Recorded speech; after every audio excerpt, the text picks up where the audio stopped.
अहिल्या, तू जर जिंकावंस असं तुला वाटत असेल तर आधी लोकांशी संवाद साध, तरच ते तुला मतं देतील. तुमची सभा यशस्वी होवो.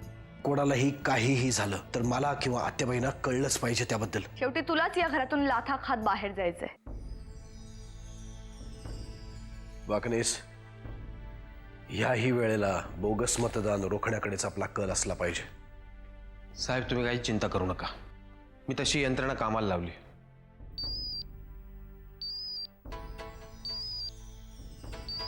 पुरंदरे, बोला पुरंदरे. आमच्या विठ्ठलाला भेटण्यासाठी आम्ही किती किलोमीटरची वारी करायची आता ते तुम्हीच सांगा.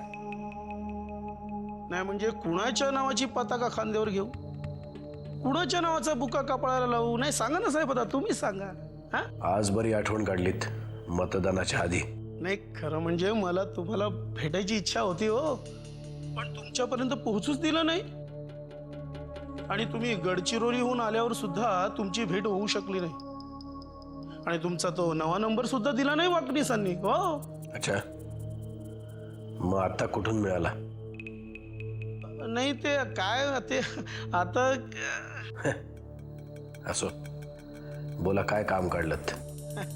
हो, काम कसलं, उद्याच्या मतदानाच्या शुभेच्छा द्यायच्या होत्या तुम्हाला. आमच्याकडून हार्दिक शुभेच्छा. हा, तुम्ही पक्षश्रेष्ठींना भेटावं अशी सर्व तळागाळातील कार्यकर्त्यांची इच्छा होती.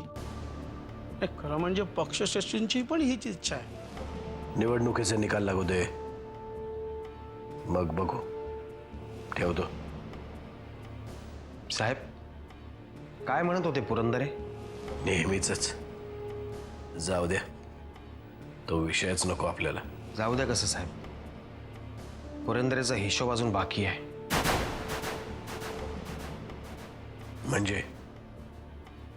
म्हणजे साहेब, आपलं गडचिरोली प्रकरण चालू असताना आपल्या विरोधामध्ये कारवाई करणाऱ्या गटाच्या सगळ्या हालचाली याच्या घरातनंच होत होत्या. शिवाय जानकी वहिनींना मुख्यमंत्र्यांच्या भेटीपासून लांब ठेवण्यामध्ये याचाच वाटा होता. म्हणजे चांगलं वागणाऱ्याला हे लोक चांगलं वागू देतच नाहीत तर? साहेब, काय करायचं याचा? निवडणुकांचे निकाल लागू दे वाकणीस, मग ह्यांचे निकाल लावतो. कारण चुकीचं वागणाऱ्याला शिक्षा मिळायलाच हवी. हो, दिलेली सगळी आश्वासनं पूर्ण करेन मी, पण त्यासाठी तुमचाही पाठिंबा हवा आहे. हा मला. बरं, हो, ठेवा फोन. धन्यवाद.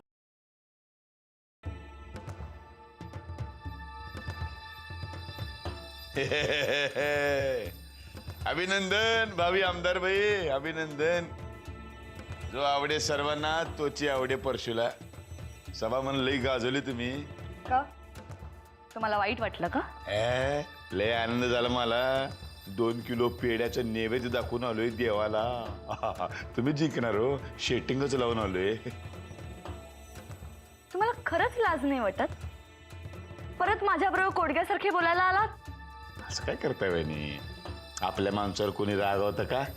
हे आता तुम्ही एवढी सभा गाजवली ती काय तुमच्यामुळे किंवा आमण्याच्या डोक्यामुळे नाही, मग कोणामुळे? माझ्या डोक्यामुळे. मी ज्या काय खटपटी केल्या की नाही, कष्ट केले श्रद्धेनं तुमच्यावरच्या, त्याचं फळ आहे.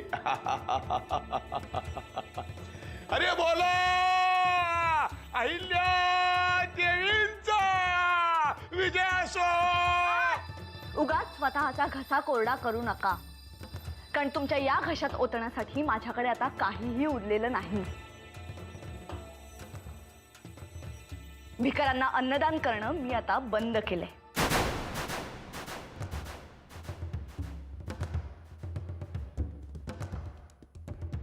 वहिनी, तुमची सभा यशस्वी माझ्यामुळे झाली बरं का. हे ते माना किंवा मानू नका, पण क्रेडिट गोज टू परशुराम किल्लेदार. अरे वा, मायला इंग्लिश बोललो. आता विधानसभेत जाऊन बसाल की नाही, 2 मिनिटं असेच डोळे बंद करून बघा. माझे कष्ट, माझी उपासमार दिसेल तुम्हाला. तुमचं बोलून झालं असेल ना, तर तुम्ही जाऊ शकता. अजून कुठे बोलून झाले माझे? हो का? मग जा आणि त्या बजाजी बरोबर बोला. हा तो बसला असेल कुठेतरी उकिरड हुंगत. काय ना वहिनी, नशिबाने तुम्ही जाणार विधानसभेमध्ये. मला एकच कळत नाही, म्हणजे ज्याच्या कष्टामुळे तुम्ही जाणार ते माझे कष्ट तुम्हाला दिसत कसे नाही तो? नाही दिसणार, कारण माझ्या पाठीवरून तुमचं नाव कधीच पुसलं गेलंय. त्यामुळे निघा आता. आणि पुढच्या वेळी मला भेटायला येताना विचारून यायचं. कळलं. जाताना एकच गोष्ट सांगतो, चुकून माकून का तुम्हाला लग्गा लागला आणि नशिबानं आमदारकी मिळाली तर माझा वाटा द्यायला विसरू नका. एवढंच सांगायला आलो तुम्ही.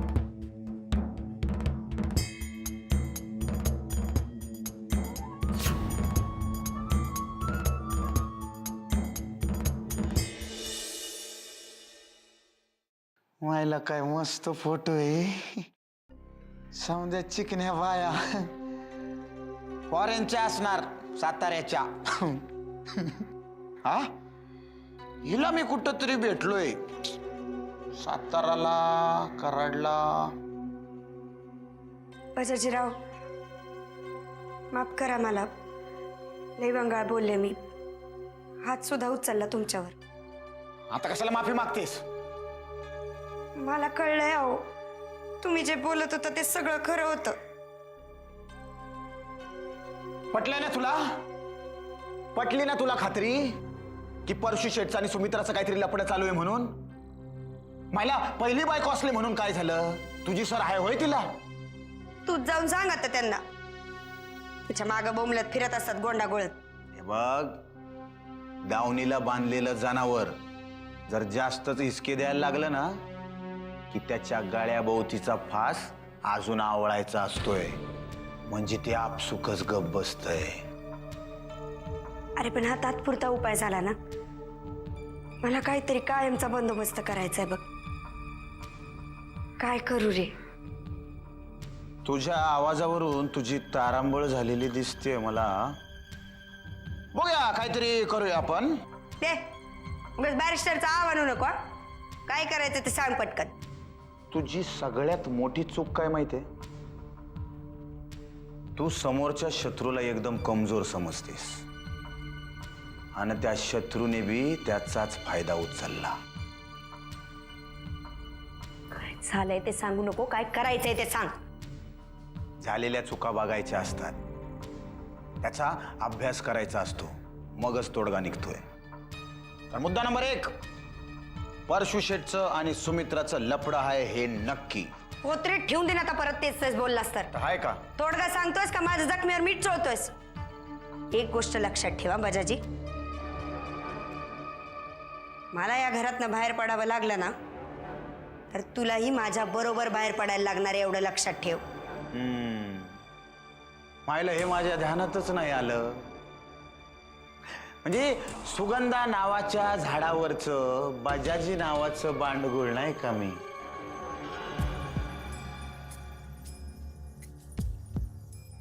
आता नक्कीच काहीतरी करायला पाहिजे.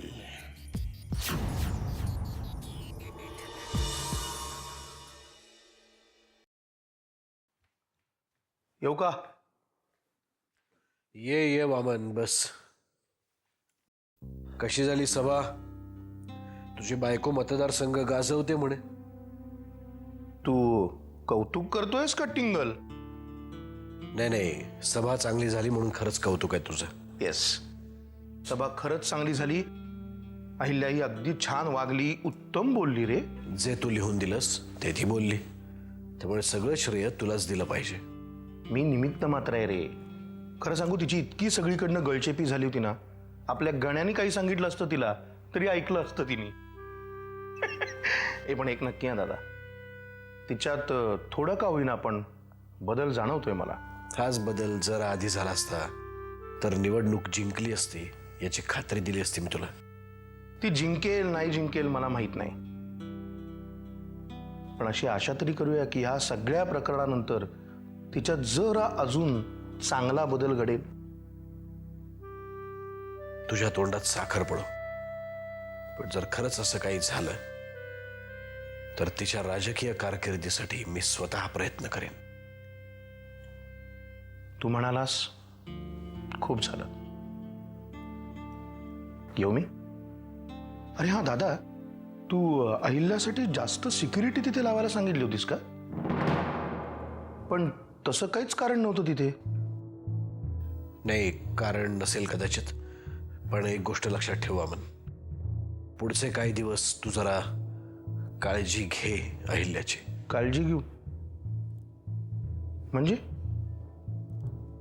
का? काळजी करावी असं काही झालंय का? काही झालंय म्हणून नाही, पण काही होऊ नये म्हणून काळजी घ्यायची.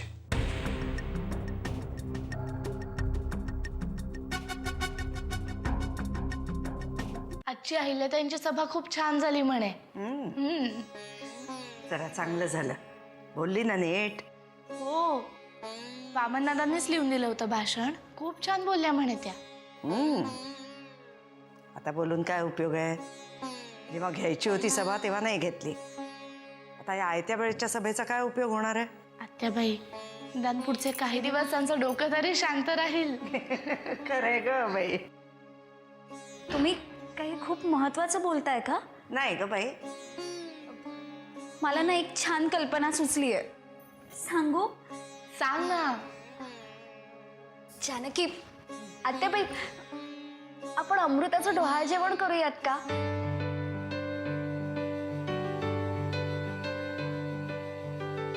अगं, तिचं कसं डोहाळ जेवण करता येईल? आर्यन नाही आहे आता. आणि युगंधराला वाईट वाटेल. नाही नाही, नको ते. पण मग जानकीचं तरी डोहाळ जेवण करणार ना? नाही, इथे नको. मी जानकीच्या आईला सांगणार आहे तिचं डोहाळ जेवण रमावतीलाच करा म्हणून.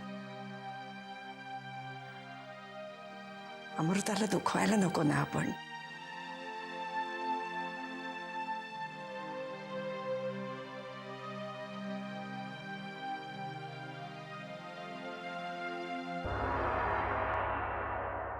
नरसिंह, आपण सगळेजण ज्या दिवसाची वाट पाहत होतो तो दिवस आलाय आज. मला तुझ्या आशीर्वादांची गरज आहे आतेबाई. आम्हाला माझे आशीर्वाद सदैव तुमच्या पाठीशी आहेत.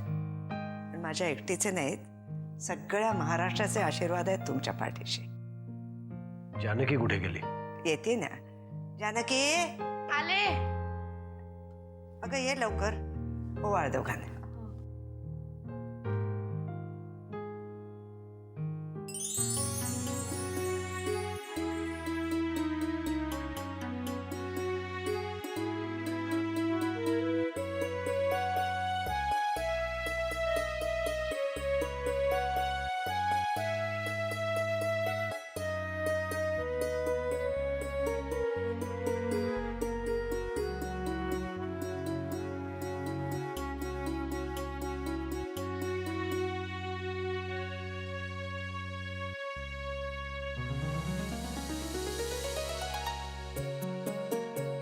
यशस्वी होऊन या.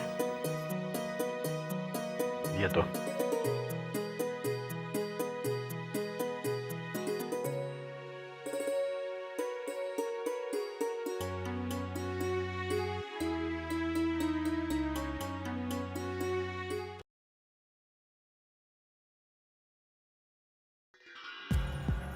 अमृताताई, सुगंधा, ये.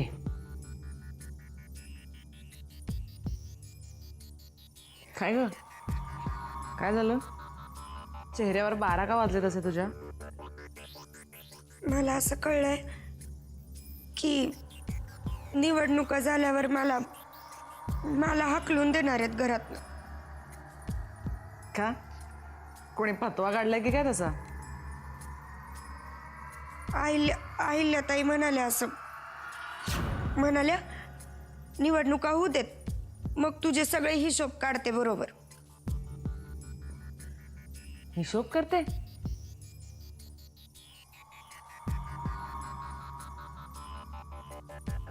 हिशोब करते म्हणजे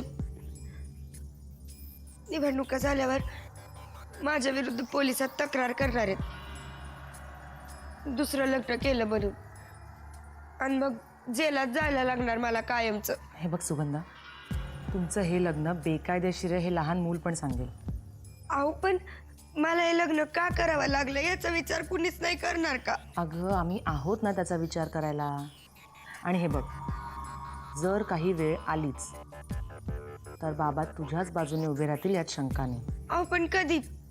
मला तर सतत असं वाटतंय की माझी या घरात हकालपट्टीच होणार आहे. हे बघ, तुझी हकालपट्टी किंवा तुझी अटक फक्त एकाच व्यक्तीवर अवलंबून आहे, आणि ती म्हणजे सुमित्रा काकू. अहो मी तेच म्हणते अमृताताई, जर असं झालं तर काय करायचं हो? अगं पण तसं होणारच नाही.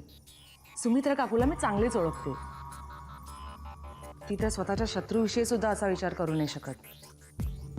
आणि एक गोष्ट लक्षात घे, तुझ्या विरुद्ध कायदेशीररित्या तिच्या व्यतिरिक्त दुसरं कोणीही तक्रार करू शकत नाही. आणि तसंच जर काही वाटलं ना तर आपण बाबांशी बोलू या विषयावर. अमृताताई, लय उपकार होतील तुमचे. अगं काय, शांत हो. आणि आता सगळे प्रश्न मिटले तुझ्या मनातले? मी ज्यूस घेऊन येते तुमच्यासाठी. आलेच.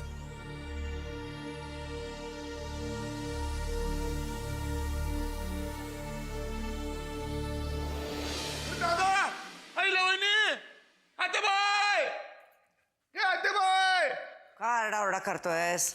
अगं दादा आणि आईला वहिनी गेली कुठे? कुठे गेलेत काय? मतदान केंद्रावर. अगं पण आता होते नाही ते लगेच गेलोय. मग तुझ्यासाठी थांबायला हवं होतं का त्यांनी?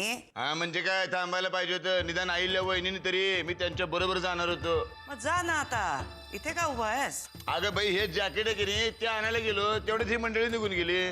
मग हे लक्की जॅकेट आहे माहिती का, हे घालून गेलो की नाही आत्याबाई, म्हणजे आईला वहिनी निवडणुकीत निवडून येणार. मग जा ना लवकर, कशाला बोलत बसलायस इथे? मला कटवायला बघतोय, जाणारच आहे. गेली कुठे आमची बायको? हे सुमित्रा! तर ती कशाला हवी आहे? तिला घेऊन जाणार आहेस मतदान केंद्रावर? अगं बाई, मला ओवाळणार कोण? तिने मला ओवाळलं पाहिजे. तुला कशाला ओवाळून घ्यायचंय? तू काय निवडणुकीला उभा राहिलायस? अगं उभा नसलो म्हणून काय झालं? आईला वहिनींच्या प्रचार प्रमुखाचं अध्यक्षपद माझ्याकडे आहे. केवढं मोठं पद आहे माहिती का आत्याबाई तुला? मग आता बूथवर कोणी हल्ला केला, गोंधळ घातला, लढाई लढणार कोण? परशुराम किल्लेदार शिवाय आहेच कोण? म्हणून म्हणतोय, ओवाळला की नाही लढाई जिंकणार मी. ए सुमित्रा, ए सुमित्रा, कुठे गेली? ये बघ काय झालं? सुमित्रा, ओवाळ बाई त्याला. काय?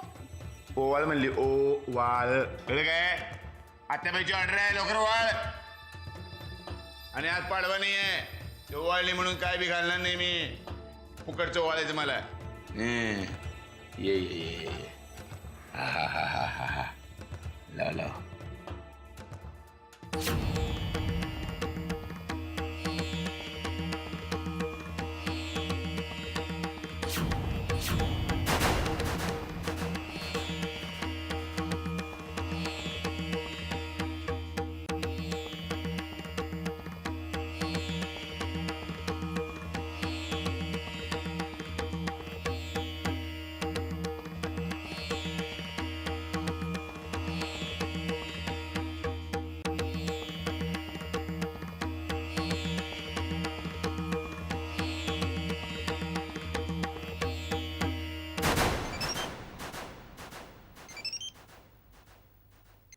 हॅलो. जानकी, कशी आहेस तू? काय करतेस? काही नाही. तुमचं काही काम होतं का? नाही, सहजच फोन केला होता. सहजच? सकाळपासून तिसरा फोन आहे हा तुमचा. हो.